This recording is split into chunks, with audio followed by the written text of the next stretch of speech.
Hi, everyone, and thanks for tuning in to a special bonus episode for Season 3. Hope you enjoy. Hi, and welcome to Conductor, where we are two sisters on a mission to amplify women's voices on the podium. Join us as we interview leaders in the field of choral music, share resources, and build a community for current and future teacher conductors, all while exploring the gender divide. I'm Kira Starr. And I'm McKenna Stenson, and we are Conductor. Good morning, everyone. Hello, and welcome to Conductor. We are so excited to have Shireen Abu Khader on the podcast with us today. Shireen, thank you so much for being here. It's a pleasure. Thank you for having me. Here is a bit about Shireen's professional background. Shireen Abu Khader is a Palestinian, Jordanian, Canadian artist, composer, and educator. She holds a PhD in music education from the University of Toronto, a master's in choral music from the University of Southern California, and a Bachelor of Arts in Music Education from Oberlin College Conservatory. In 2002, Shireen founded Dozan Wa Autar Music Establishment, which has been an important venture in the evolution of choral music in Jordan. The establishment stemmed from her work with the Edward Said Conservatory in Ramallah. Dozan Wa Autar performances were designed to inspire and respond to the changing socio-political context. This vision has been shaping the local musical identity through different experimental compositions. Introducing Dozan CD was released in 2008, showcasing some of her choral works. Shireen is currently the conductor of Toronto Youth Choir and was the Toronto Mendelssohn's Composer in Residence for the 2023-2024 season. She continues to compose, hold workshops, and lectures with choirs while introducing music from the Levant region and collaborating with artists on various projects. She has recently evolved her company into Dozan World, which aims to spread music of her region to the international community through sheet music publishing. Welcome again, Shireen. We are so excited to have you. Thank you so much. Thank you so much for having me. Really, it's a pleasure to be here. So, Shireen, we're really excited to dive into our first three questions. And these are questions that we ask all of our guests. And we are wondering if you would tell us a bit about your upbringing and how you came to the world of choral music. As you know, I grew up in Jordan. That's primarily where I was born, and I grew up for most of my life until I was 18 and moved up. But really, my interaction with choral music was very minimal but I was lucky in that because there was no choral tradition in Jordan. But my aunt, who is my music teacher and the person who I worked with growing up, established a community choir, along with two of her colleagues.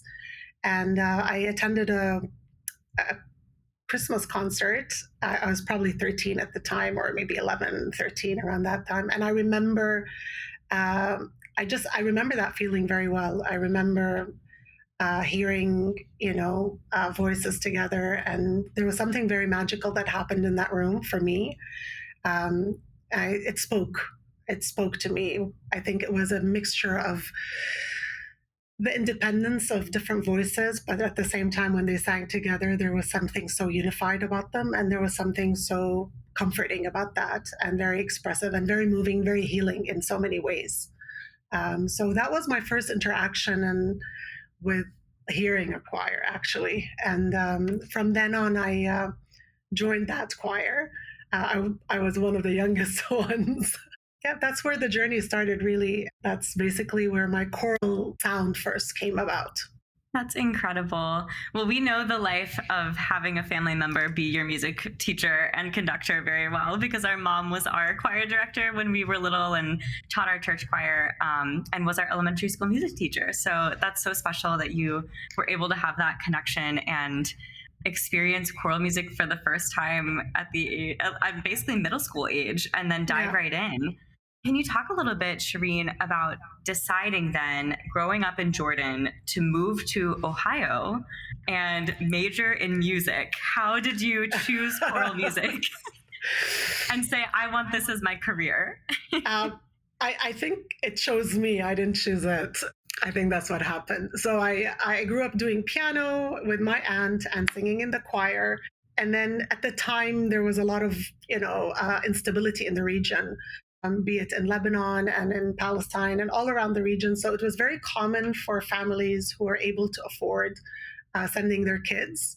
They would send them Europe or the States. And my brother had gone to the States and my sister had gone to the States. I'm the youngest of three. I just started applying. I took a year off after high school and I applied and I visited the universities. Oberlin stood out because it was very small. I wasn't planning to do music. I wasn't in that level of, applying for music at Oberlin. You needed to be at a very high level, and I wasn't. I wasn't even close to that.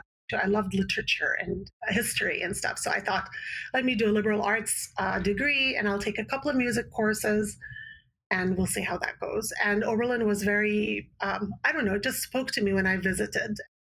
It was recommended by a couple of friends and colleagues as well that it had a program that would fit maybe. And I started a liberal arts degree, and then I took one music course, a history of music. And again, talk about being inspired. I remember walking in and just he was talking about one of Mozart's symphonies, and I was just, I don't know, I was just, this was beautiful, and it was exactly what I wanted to be doing and involved in it. I didn't know how.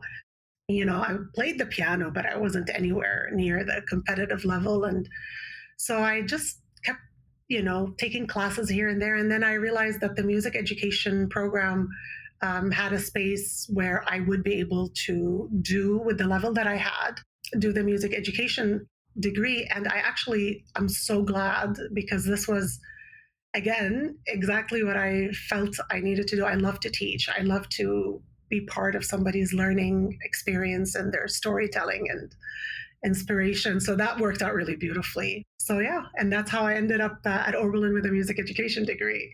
But then I wasn't sure what I was going to do with the music degree.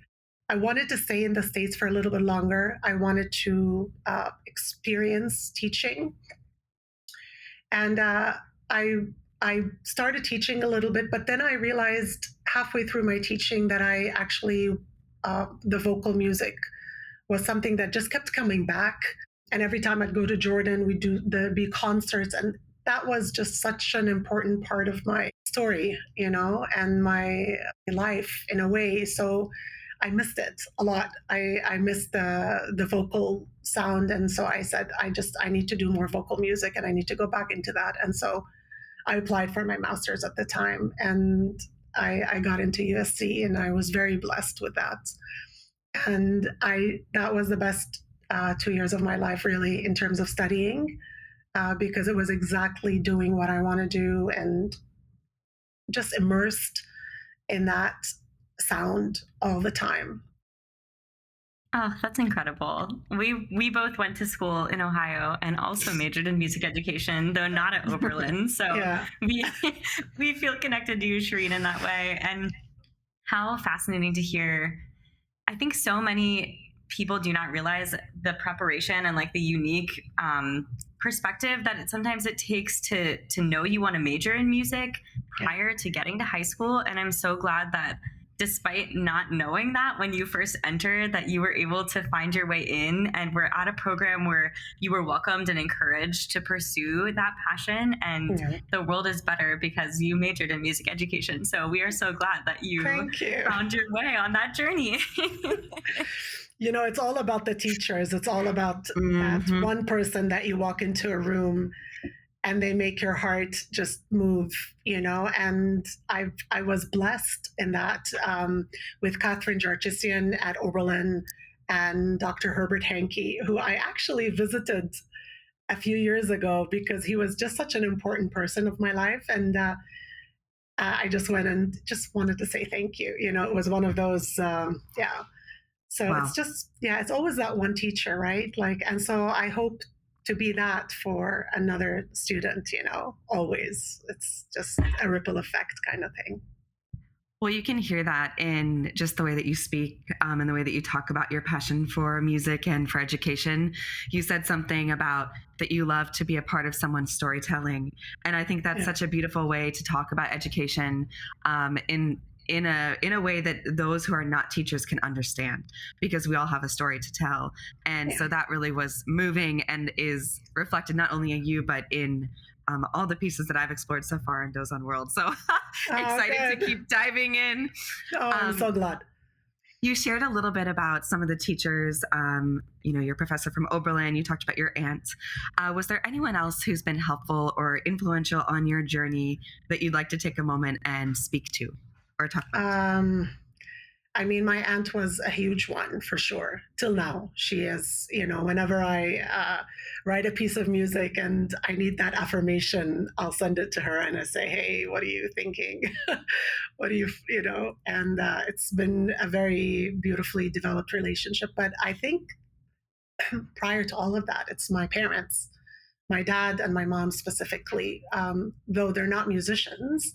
But they're music lovers. They were always music lovers. And they, at a time where parents would not be so encouraging for their kids to pursue such a career, they were all for it all the time. They've never taken a step to say, hey, no, you shouldn't, or, find a different career, or this is hard.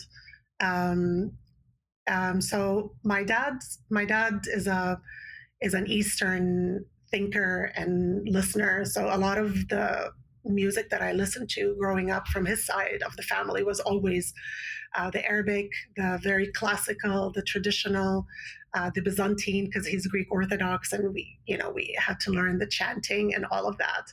And he also grew up in Egypt, a part of his life, so he's very immersed in those golden age. Whereas my mom, completely the opposite, and just loved her classical music, loved her opera, loved her. So I really grew up with very distinct sounds in the house. And so I think that was this is where the choral love came in, right? How can I bring those two sounds together? Just having grown up with those characters, they didn't even, my mom would dance on all these classical operas, and she would be waltzing in the house by herself sometimes just for fun.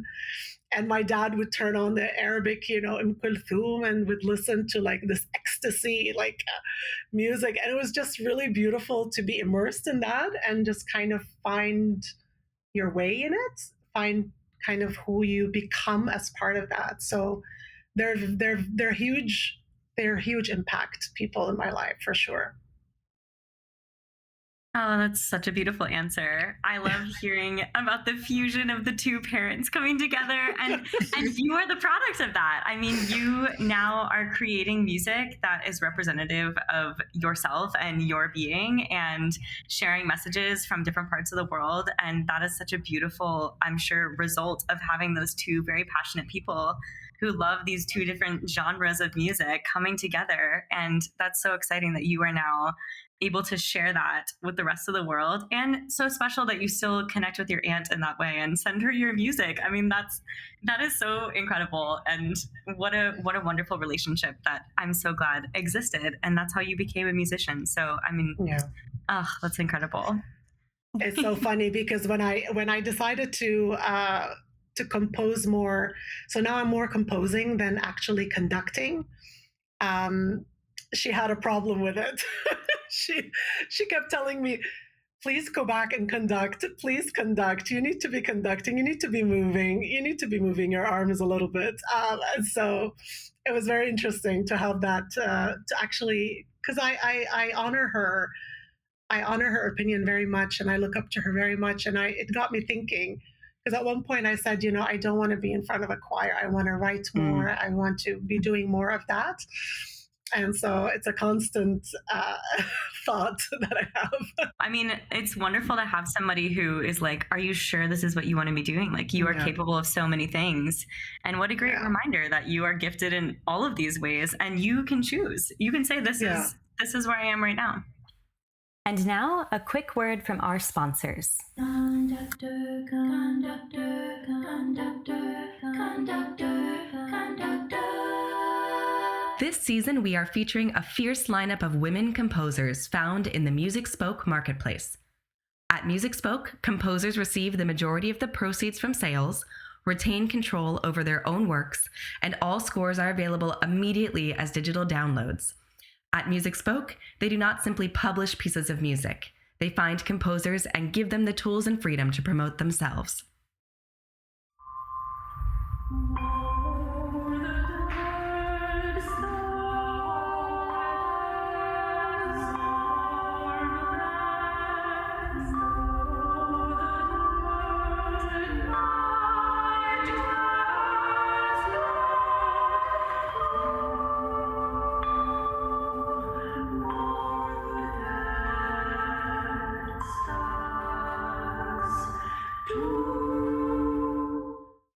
You just heard In Her Image by Katarina Gimin.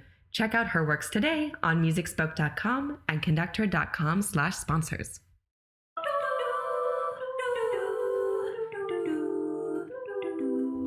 And we're back. To be a musician is also so multifaceted. So, to certain seasons, you may lean into one more than another. Yeah, it doesn't mean that part of you has to go away.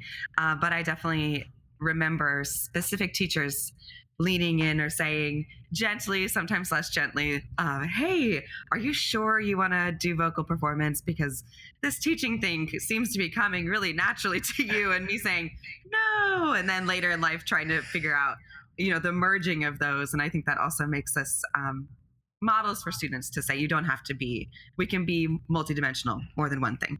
True, 100%. There was something about the conducting and the gesture that I think my aunt was always, seeing that I think was very empowering for me. And I think that's why the idea as well, like just think culturally, coming from a culture that's very conservative, and being in a place where you can actually move freely without having to ask for permission, kind of, this idea of being non-judged and being able to move. And in the movement, you're healing and you're expressing and you're telling a story, and you're protecting your boundaries, because it's so, it's yours to hold, right? And I think at one point in my career, that was so crucial for me, for my growth.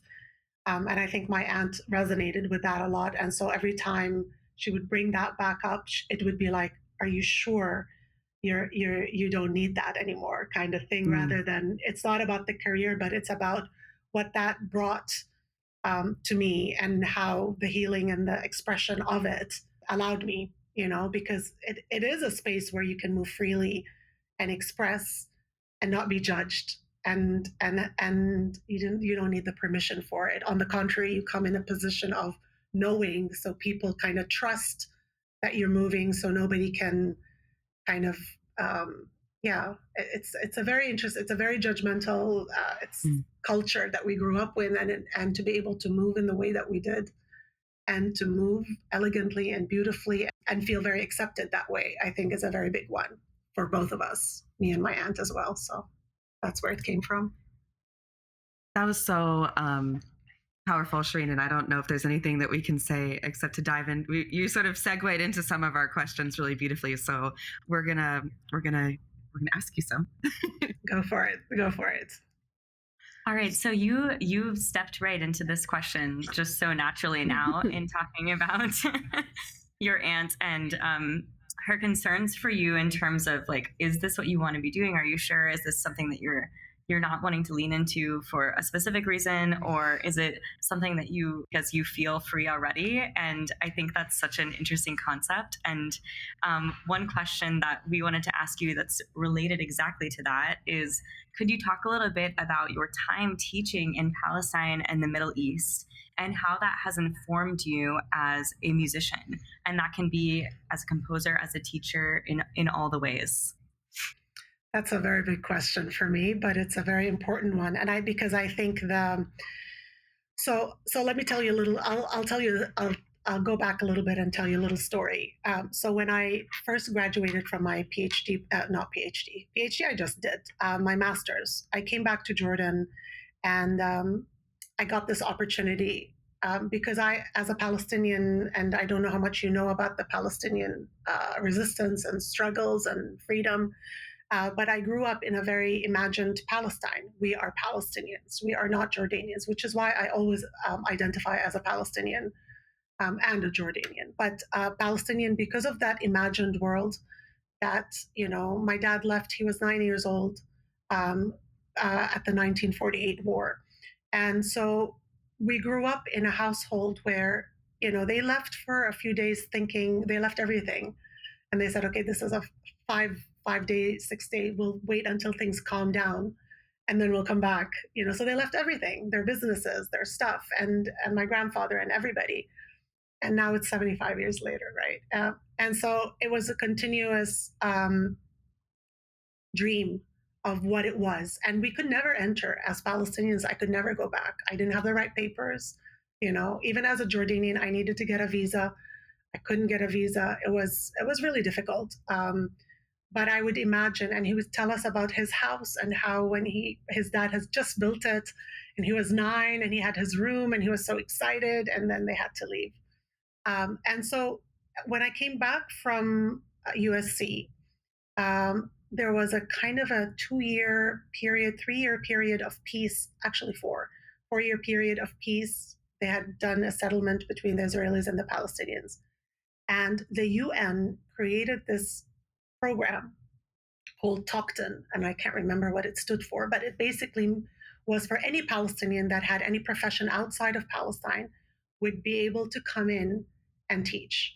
So under that program, the UNDP, I was able to get a visa under the UN to actually enter. So it was the first time that I was able to enter, and it was life-changing on so many different levels. So the first trip that I went, I did all the emotional touring of going to my mom's house, going to my dad's house. And it was very surreal because I actually knocked on my dad's house and asked, and the lady was, it was just surreal when I think about how I had the courage to do that. And she said, come, let me show you how the house was before we came in, and the suitcases were here and there. And I had coffee with this lady, and, it was just, it was very strange. And it was a very, very emotional trip. And a couple of years of just pure emotional. And so I worked with Edward Said. At the time, it was called the National Conservatory. They turned it to the Edward Said after Edward Said and Daniel Barenboim did this divan orchestra connection. So it became the Edward Said Conservatory. And they had 3 branches. They had Ramallah and Jerusalem and Bethlehem, and the teachers would commute between the 3. And so I was teaching everything from, the choir to general music to the young ones, to the youth orchestra introduction, to theory, whatever they needed. It was a bit of everything. But I think the 2 very profound, and I was also the choir coordinator for Bethlehem 2000, which was the chain of the century, and they had all these events at Bethlehem and brought to the Vienna Boys Choir, and I was part of organizing all of that. But really, it was the teaching that was extremely profound for me. The young ones, the little ones, and the choir. So when I was in Ramallah, I really wanted to create a boys' choir. And one of the singers at the time is like, oh, why don't we call it Dozan, the men's choir? I said, cool, yeah. And so the men's choir in Ramallah was called Dozan. And then my colleague, a female who was the head of the conservatory in Jerusalem branch, said, hey, we can't have a men's choir in Ramallah and not have a women's choir in Jerusalem, so let's do a women's choir. And we'll call it Autar. Autar are strings. Dozan is tuning. So it's the tuning of the strings, right? Like, so Dozan would stand alone in concerts. Autar would stand alone in concerts. And when we did concerts together, it would be Dozan wa Autar. So Dozan and Autar. So that's how kind of the name came about. But what was interesting is that, I had just come from USC. I was, excited. I was, I had all this knowledge that the ego wanted to share with everybody, right? And so I remember doing, a Mozart. I don't remember what it was, a Mozart. I think it was the Ave Verum or anyway. And one singer came up to me. He said, I mean, this is beautiful music, but it means nothing to me. Right. And I was like, what do you mean? He said, I mean, it's wonderful, great. It's learning this beautiful repertoire and stuff, but it means nothing to me. It means nothing to anybody sitting here. And it was such a blow, such a blow to my like, really all this that I'm bringing,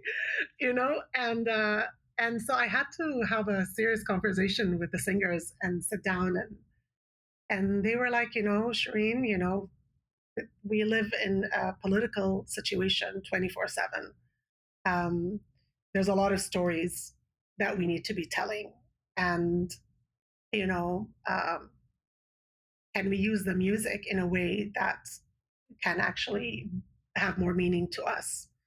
So if that meant changing text, lyrics, if that meant narrations in between, if that meant anything to actually make it their own, there was a sense of we need to have ownership of this music. So even if we're doing something classical, it needs to be ours. It needs to be ours. We need to connect with it in a way that is only for us. And that was like, right? Like it was one, there's not enough Arabic music out there, which is partly why Duzan World, like the sheet music came about. But it was a lot of thinking, reading, what's happening, what is needed, what do the singers need, what do the audience need, what does the country need, really, And at one point, they needed humor. They just wanted to laugh. So doing something very comical was so it really needed sitting down with them and saying, okay, so tell me, how do we do? These are the ideas I have for this concert. What are your thoughts? How can we make it your own? Because I didn't know, right? Like I had ideas, but it had to come from them. And that was a shift completely in my choral thinking about what choral music meant and why and how. Like we never ask the why, as much. And I think we need to ask that, why are we doing it? For who? For what? Like, what is it that we're trying to portray or share with the audience? And so I took that to heart. And when the visa ended, I couldn't go back again. And I moved to Jordan, and I decided to open a company and call it Duzan wa Autar in honor of that. And so that's how the Jordanian company and the choir started evolving based on that idea of how do we respond to sociopolitical.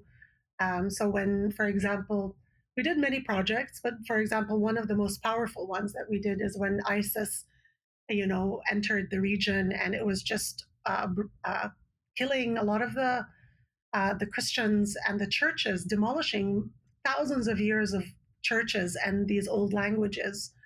So we did this whole project where we tried to find all these people that ran away. A lot of them came to Jordan. So we recorded a lot of the music, and we put on a program together that had languages that I've never even knew existed. Even the choir, they were just, what is this? What are we doing? And once we told them that we're trying to preserve a little bit of what we can, it just became one of the most magical projects that we did. So that and many others, but this was a big one for us. And now, a quick word from our sponsors.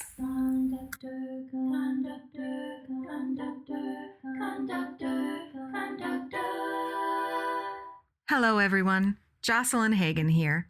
I just wanted to let you know that the Compose Like a Girl podcast has officially launched. Listen as I interview celebrated composers Sarah Kirkland Snyder, Chen Yi, Dale Trombor, Angelica Negron, Rina Esmail, and more. I'm also hard at work on the next batch of scores in the Compose Like a Girl choral series, distributed by Graphite Publishing. You can help me bring these new pieces to life. I'm always seeking choral ambassadors to perform these new works by emerging composers. If you're interested, please reach out to me, Jocelyn Hagan, via my website, jocelynhagan.com, or social media. I look forward to hearing from you.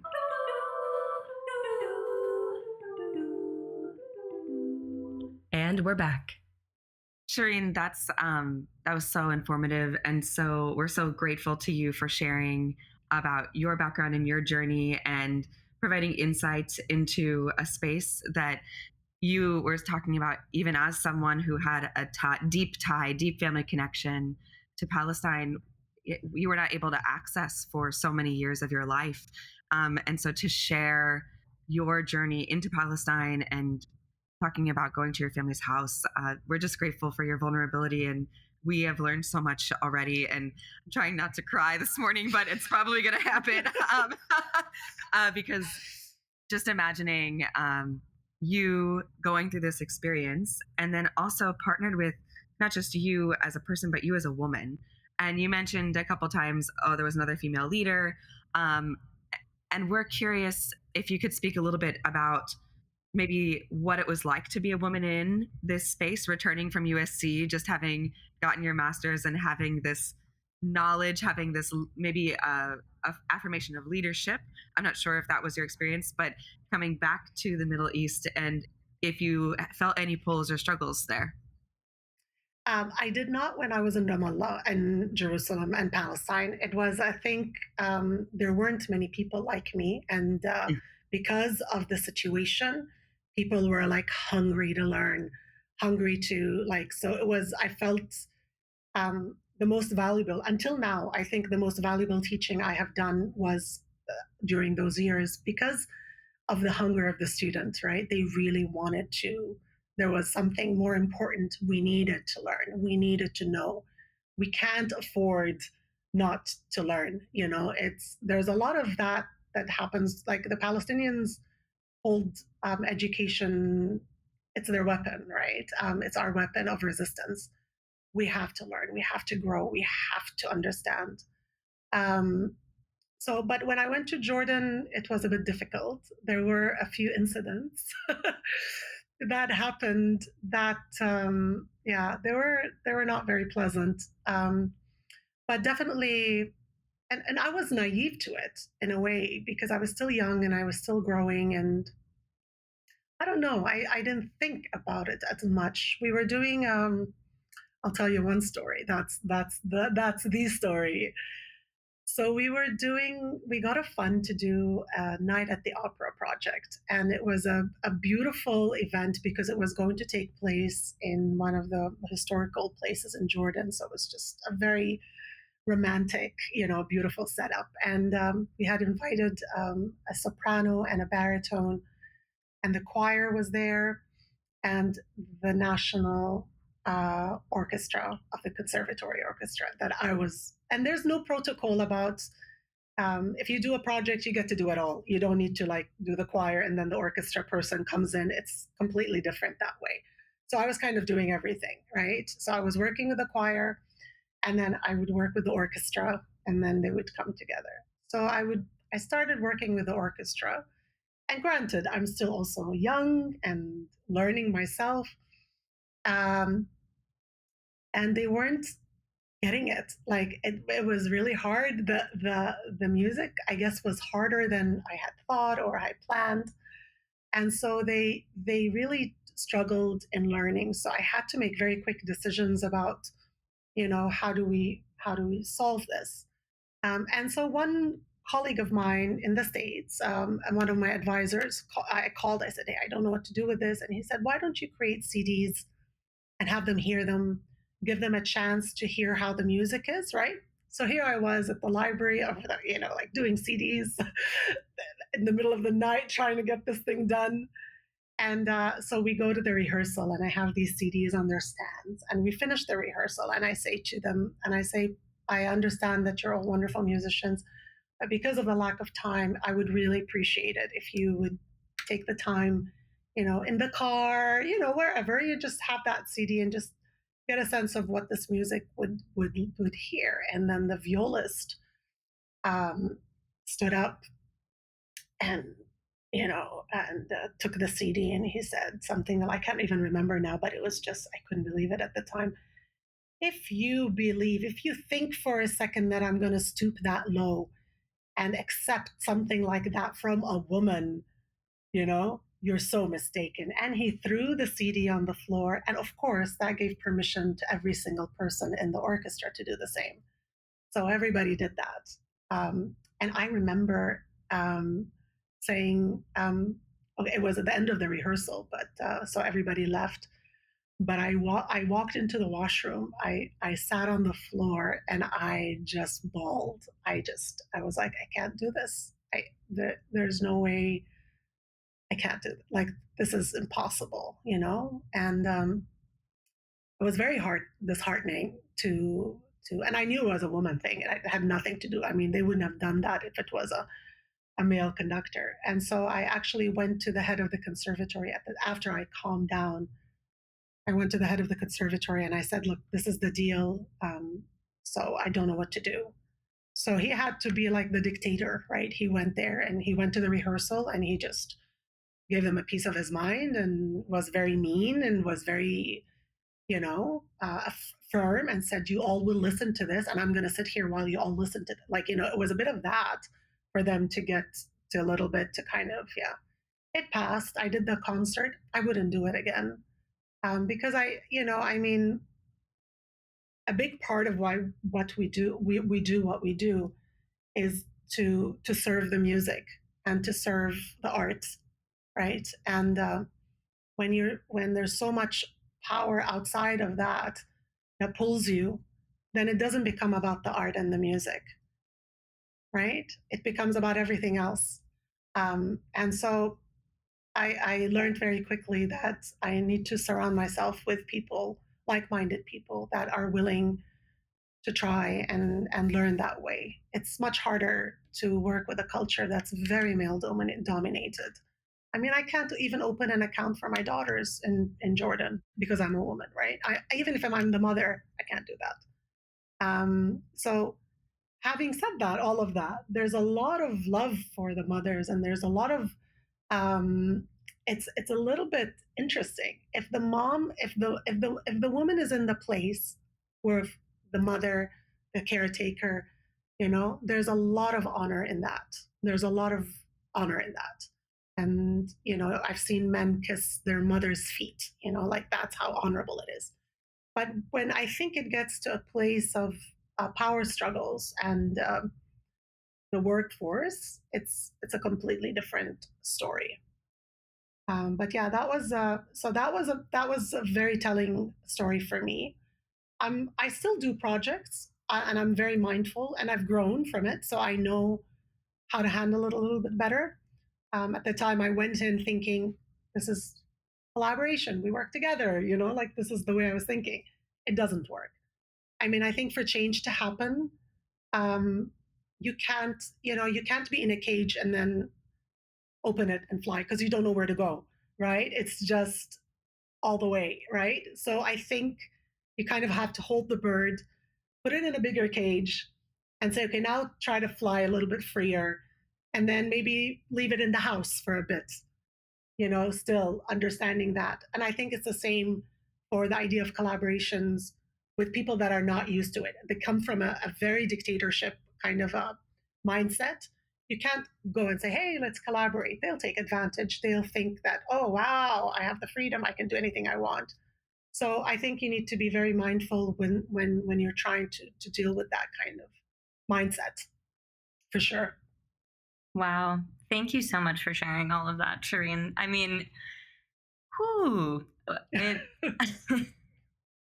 I'm so glad that you sought help in that situation and didn't give up and had that person come to those rehearsals. And I think that right there is a lesson in strength, in saying, you know what, I've done all I can, and I'm not going to give any more of my own energy to this, and it's time to bring somebody else in.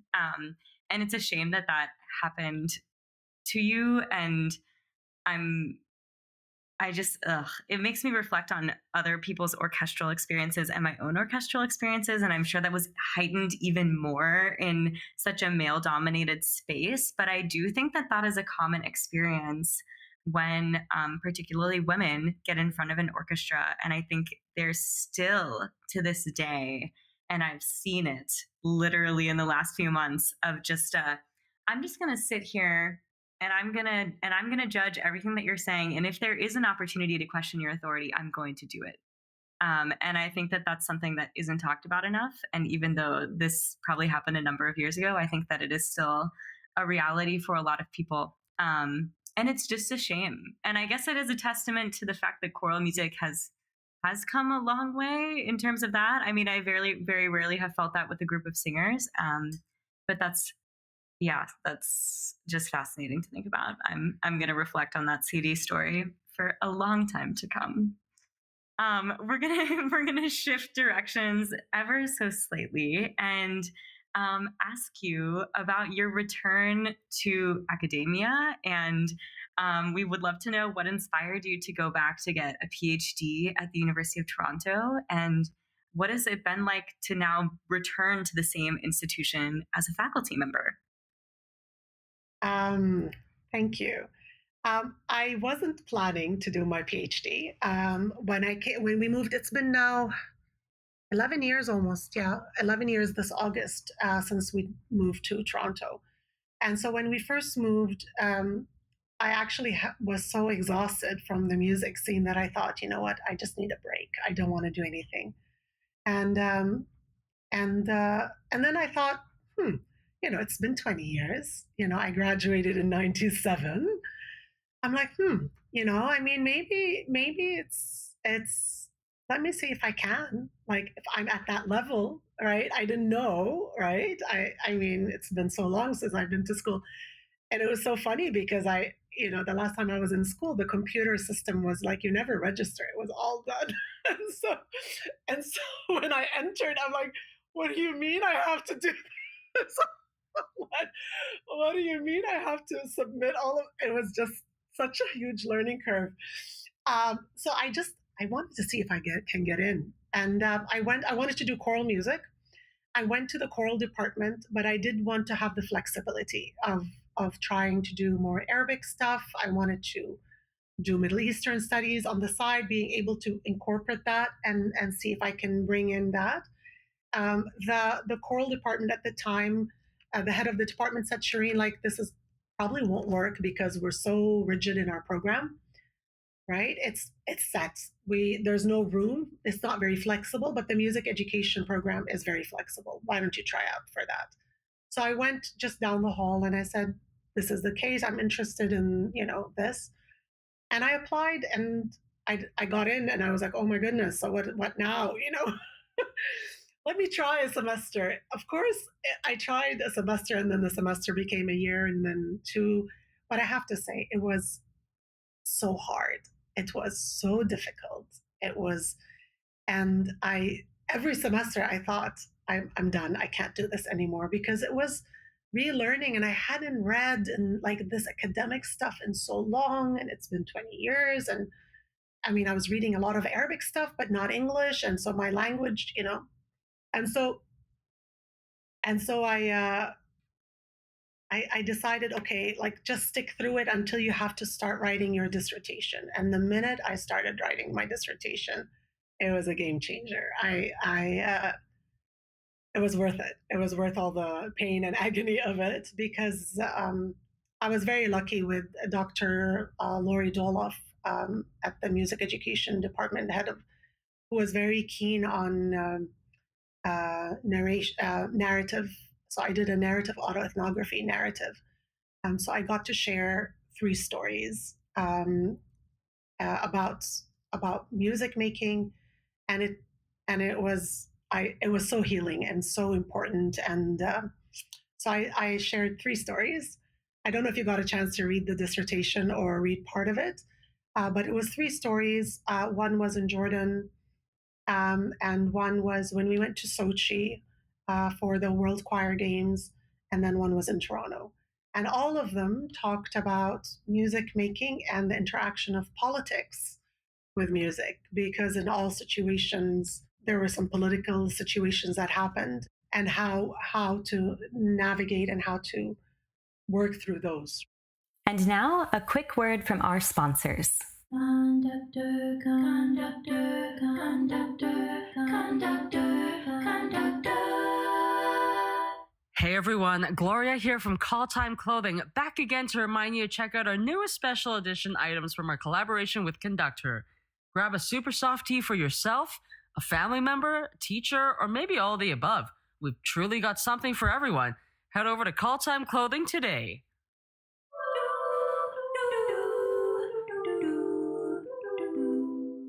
And we're back. Shireen, that's amazing. And I also just wanted to ask, are you a mom?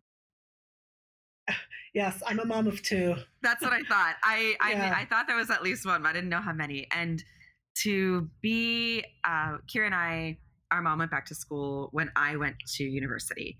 So she had worked for 20 plus years before going back to school to pursue her DMA.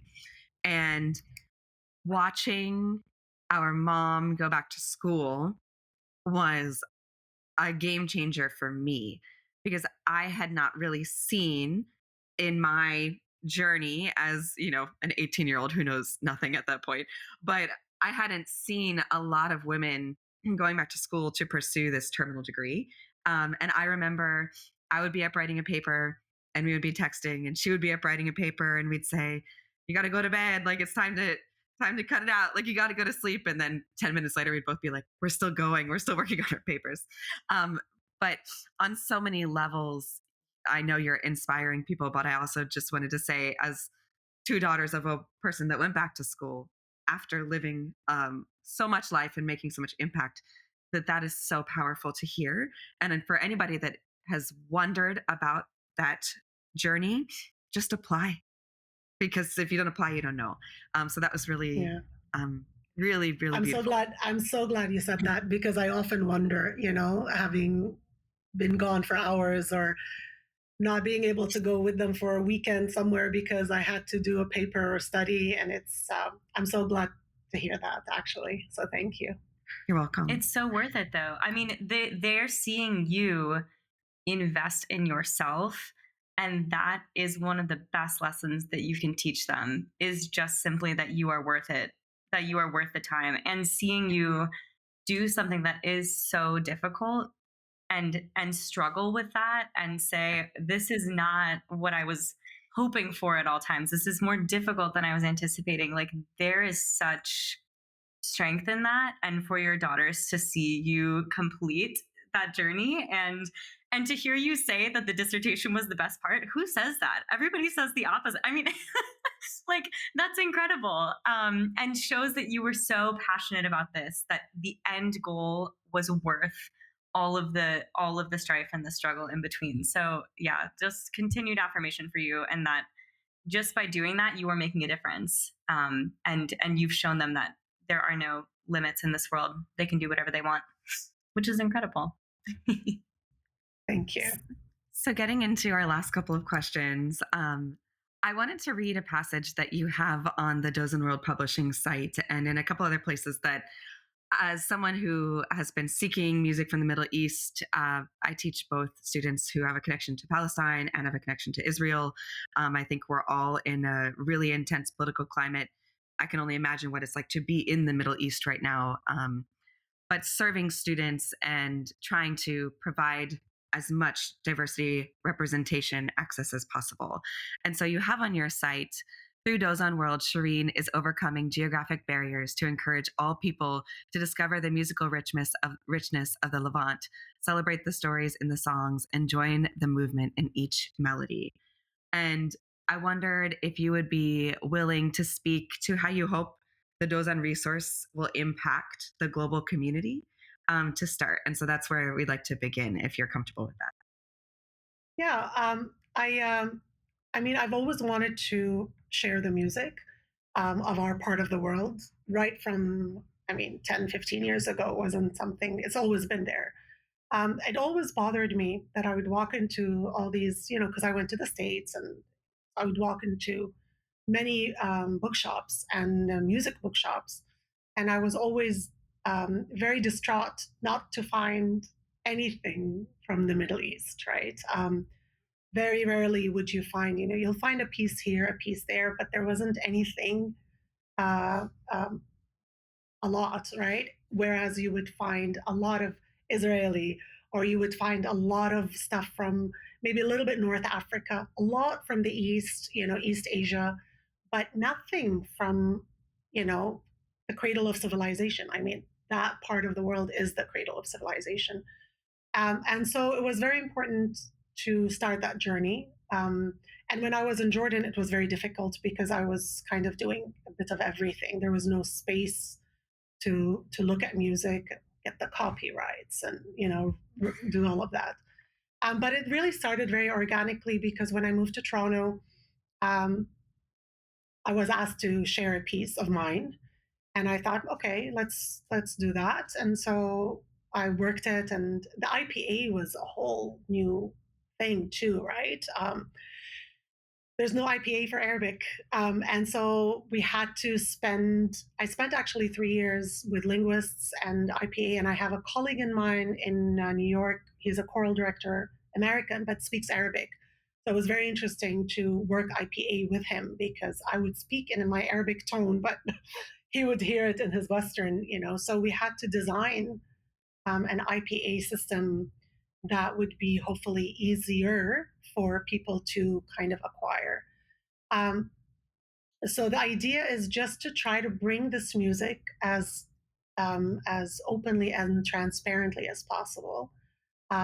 We started with my pieces just because it was easy to make the mistakes and see what worked, what didn't work, and stuff. And but the idea is to actually, maybe a drop in the ocean, and eventually bring a lot of other musicians. And that's what we've been doing. We've been quite successful, very slow moving, but we've had a lot of problems gaining trust because there's no copyrights in Jordan or in the part of the world. So a lot of people don't think they think either you're going to make a lot of money out of it, or and it's not the case really. You're just wanting to share their music, and so it's starting to move a little bit. We have currently about 200 publications between choral and instrumental, and this year we started a bit of band. So we have a few things, but we are trying to work with composers. Sometimes we'll hire composers to do stuff for us, just to get people working from our part of the world as well and get that music up and running. We have a sacred selection. We're trying to bring more Muslim music involved as well. We have one piece trying to bring in a little bit more of the multi-faith. We think that's important. Did I answer your question? Yeah. Yeah, you did.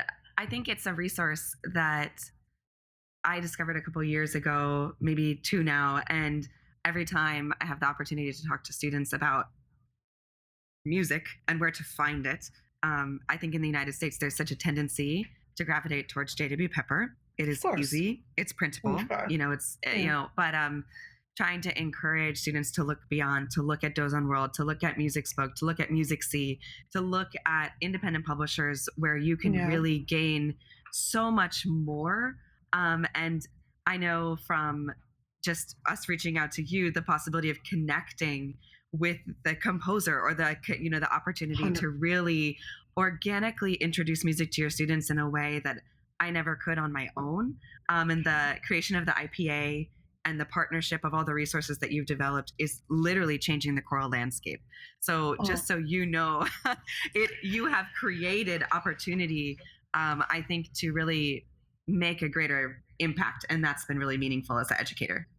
Oh, I'm so glad to hear that. I mean, that's the aim, right? So we work with researchers, we work with storytellers as well. We try to get the right information, and we know it. We're passionate about it. So when you share that music, you're getting it from people who want it out there so much, right? So yeah. So thank you. Thank you for saying that. For us, we're still trying to make it. So it's not being very sustainable yet. So we have like this 2-year vision of trying to make this vision sustainable. So hopefully it will be. So thank you for saying that. It means a lot. And now, a quick word from our sponsors. Conductor, conductor, conductor, conductor, conductor. Pavan Publishing is proud to feature outstanding women composers and conductors. Composer Judith Harrington has created a prolific choral series for youth and treble choirs that includes Fireflies from Japan and Duérmete mi corazón from Brazil. Shirley McRae has many outstanding arrangements for young choirs, including popular songs like Black Sheep, and Sakura. Conductor Iris Levine maintains a treble chorus series of medium to advanced works with text by poets from Teasdale to Yeats. Other composers and authors in the Pavan family circle include Zenaida Stewart Robles, Catherine Rundis, and Martha Wall. Explore all of these fantastic composers at Pavan Publishing.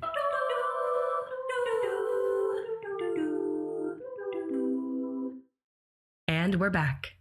We have a programming presentation, Shireen, and we recommend Doze on World in our resources. Yay. So we are promoting you. Thank you so much. Thank you. Of course. Yeah, I was just reflecting as you were talking on our previous conversations about your time in Jordan and then moving to Toronto and feeling burnout about music, and maybe questioning just if, I don't know if you wanted to speak about maybe that journey a little bit. I just, as somebody who already made such an impact in the world, and I could hear as you were talking about working in all of these places that have such conflict and talking about the importance of programming music that mattered. I mean, could you speak to the burnout that you felt afterwards? And was it a result of just feeling the pressures of the greater global community on your shoulders? I mean, you were probably one of the only people there making music with these people and bringing a global perspective. And I can only imagine what that felt like. And I was wondering if you would talk a little bit about getting to the place of burnout and maybe how you kind of overcame that struggle. Tell you that yes, there was a lot of pressure, and I did not want to do it anymore. I would be lying to you to say, no, I want it. No, I mean, I was resisting it, even while I was doing my PhD, which is why I was like, I wanted out.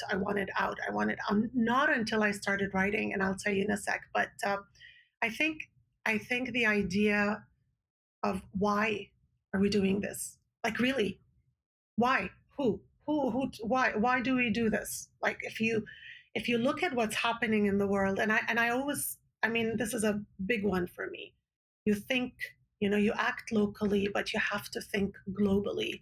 You cannot just do a concert because you want to do these beautiful pieces. I mean, okay, you can do it once, you can do it a couple of times, but if you're going to do this as a career, and what is it that you're trying to say? What is that? What are you trying to do in the world? What? Who? Why?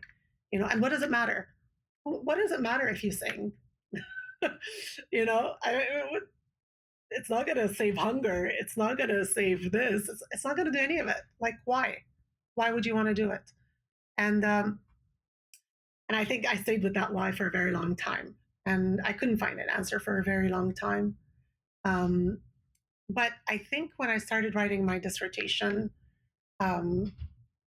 because the first story that I talked about was why I came to Canada. I came to Canada because my dad was sent to prison during the Arab Spring. There was a political situation that unlawfully took my dad. He was 75 at the time, put him in prison for no case whatsoever. And one of my choir members came up to me and she said, "Hey, let's go to the prison and sing Silent Night," because it was Christmas time. And I said, "Really? Like, really? Like, really? Do we need, like, is it going to take him out? Like, why would I even do that?" Like, I was just, this is not the Baltics where they, we can sing our freedom. And so I really resented music, and I just thought, Why? And my dad was always about service. You serve the country, you serve, you serve, you serve. I'm like, what am I serving? I'm not serving anything. It's not like in a matter of second, everything changes.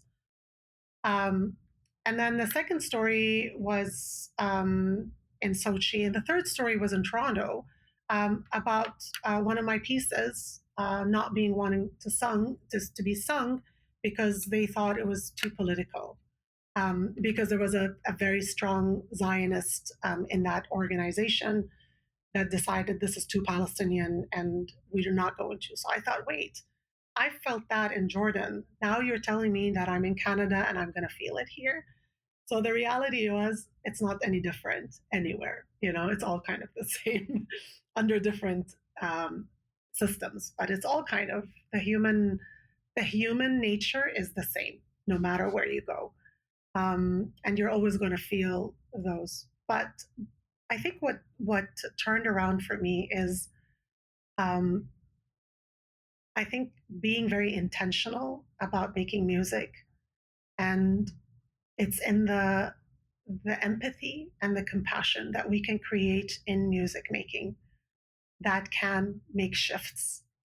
And shifts, these are the shifts that are really life changing. And these are the shifts that can actually change the world. And I believe that. I believe that if you go into a music making situation with an intention of love and compassion and empathy, and you really ask the right questions and challenge people to think outside the box, to question, to be a bit uncomfortable, to feel, to love, to really do, then that's where the work is. And then they sing together.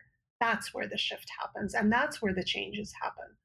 And only that, and that's why storytelling became very important, because it's in the storytelling that you can see the other as a human being, right? It's very difficult for me to stand with an Israeli in the room. As a Palestinian, I'll never feel equal. I'll never be equal. Even if that person says you're equal, I'm not equal. I come from a place where I'm an occupied and you're an occupier. So no matter what, I can't be in the room equal. So unless you are able to say, hey, no, I am an occupier, you're occupied, it's wrong, this is not the way it should be, then we can have a comment. Then it's transparent, then it's honest, then we can have a very vulnerable conversation. And that's where shifts happen and changes happen. But to say, I want to bring people together and just make music to bring people, great. I mean, but I don't know how much of that we're really doing. First, I don't think we give it time. We're so set on a concert that has so many pieces of music that we need to finish. So rehearsal means da da da da. And I told the Toronto Mendelssohn Choir when I was working with them, I said, do you really need 21 pieces for your Christmas concert? Couldn't you do 12 and then spend more time with the choir and get to know them and talk to them and understand their stories and what the song means to them, right? Like, why? Why do you want to sing that song? Tell me about a story that your childhood that you remember this. Connect with it so that I can connect with you and we can make it together. Like that's important. Time is a big one, I think, as well. So I don't know. I just keep talking.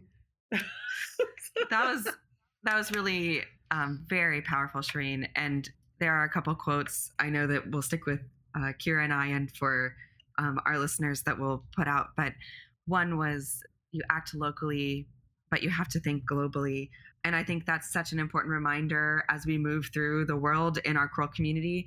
And like you mentioned, we have this, like, what is our life that we get to go in and talk about music, and we get to work with others, and we get to experience music making together, and we can say things like, oh, that chord's not in tune. We can. And does everyone in the room know each other's name? Does everybody in the room have that personal connection? Because otherwise it just doesn't matter at all. And I think that what you've spoken to today is that reminder that the shifts we want to see in the world come from the type of leadership and the type of circle community that can be created through choral music. And that's something that I think is so difficult to say. And you've just said it in a way that I think will reach the masses. And so I'm excited to go back and re listen and reabsorb all the things that you have shared today, because it's been so meaningful. Thank you. Thank you. So we'd love to close the podcast with our fast 5 questions to know some things from you. Is your favorite choral octavo or composer recommendation that you'd like to share with our audience? Oh my goodness. I love Morten Lauritsen's work. So he's a big one for me because he was my teacher too. So I was going to ask that. That's amazing. yeah. Yeah. All right. Number 2, what is one misconception about you? I think because I come from the Middle East, people think that I'm the one that knows it all. And I'm just one person with a story and one perspective. So a reminder of that, I think. What is one word to describe you as a conductor/teacher? Inspiring. That was such a good one. I love it. Okay, number 4 is very silly. It is based on our own personal experiences. We were wondering if you could share a choral blooper. So something that has maybe happened in a rehearsal or a concert that was particularly embarrassing or of note in your own life. There's a bunch of them, but so there's one in Jerusalem. Maybe it's not the funniest, but it's the most conservative one. So I was conducting the choir, and it was this Arabic folk song, and it's very upbeat, but it had a subito piano section in it, and for some reason, I with my gesture, I just went like this. Um, and the choir was quiet. They just stopped singing. and yeah, yeah, they just stopped singing, and I was like, you can't do that. You know what? They were really intently partnered with your gesture there. There you go. I was going to say, yes, power of gesture, everyone. Your hands on something. Yeah. That's beautiful, Shireen. Our very last one is, would you share one favorite choral memory?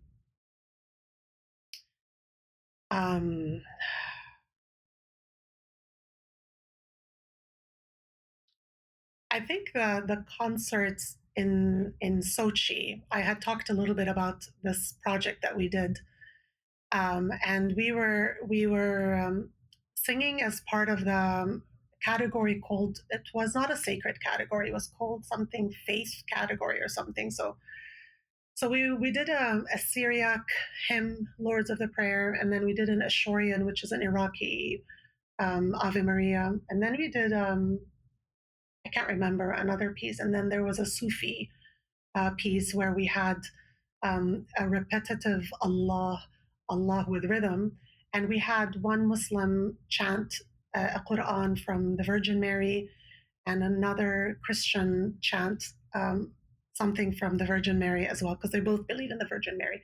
So we had this dual conversation happening between them. And it was a 15-minute, like straight program. And it's one of those, I don't know I'm sure you've experienced this, but one of those concerts where we finished, and the ending of the piece was this idea of Sufism, where repetition, and the more you repeat and the faster and the louder you repeat, and it gets faster, faster, faster, louder, louder, louder. And then there's a complete silence. And that moment of silence is the connection to the divine, right? That's the belief of the Sufi tradition. And so that's how we ended the concert. We ended it with we accelerando, we got louder, and then everybody was quiet, but there was this energy in the room. It was a very, very powerful energy. And we finished the concert, and everybody left outside to leave outside to the room. And then I turned around, and Zemfira Paulus was among the audiences and stuff, and people were clapping. But there was, I don't know what it was. When we came out of when I went to see the choir, all the choir were outside, and they were all, without an exception, crying, but not only crying, like hysterically crying. Like it was a bit of this, like it was a bit of that. And I just, everybody was quiet, like nobody was talking. Everybody was hugging everybody and everybody was crying as if it was this, we said what we needed to say. We came here to say this. We came here to share this. And we hope people heard it, and it was this moment. It was just so heart wrenching to see all of them. We were a good 25, 30 people. Without an exception, everybody was crying and everybody was hugging. And I was a bit, like, I was like, is everybody okay? Because I did not realize that was like going to be the reaction. And I just was quiet and I was just watching. But yeah, it was very powerful. It was a very, very powerful moment. Wow, Shireen, thank you. Just thank you for sharing everything that you've done with us today. And that story was so beautiful, and I think is a testament to all of the work that you have done in our field. And I imagine that you have elicited those types of reactions from many people all around the world at various times in your life. And I hope so. We are just so thankful for you and so glad that you defeated your burnout at the time and are still in the field and are just so grateful for your perspective and all of your wisdom that you've offered today. And we're just so glad that you exist and are here with us today. Thank you for having me, and thank you for creating this space for us to share and talk. This is really important, so thank you. For our listeners out there, you can find us at our website, conducther.com, or on social media, conduct.her.pod on Instagram and Facebook. Give us a follow, a listen, a like. We'd love to hear your comments and feedback. Thank you so much. Thank you for listening. This has been Conductor. This episode was engineered and mixed by Mary Hannah Klontz, with intro and outro music by Jonathan Martin and ad music by Kate Krellin. Discover more resources at conducther.com.